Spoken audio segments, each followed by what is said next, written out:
Hi everybody, today we'll talk about how to fix or how to solve Spotify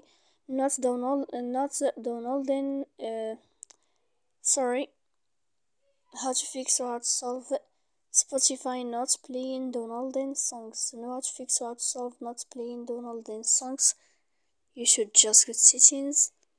Here we click apps, default apps, app settings. After that you will enter to the window of Spotify. When you find this list of apps on for you will click on first stop and you will click OK. Then you will enter to storage. Here we click clear cache. And in the end you can turn off your Wi-Fi. You can wait a moment and you can turn on your Wi-Fi again. So please don't forget to support us by like and subscribe. See you next time in another video and thank you for watching.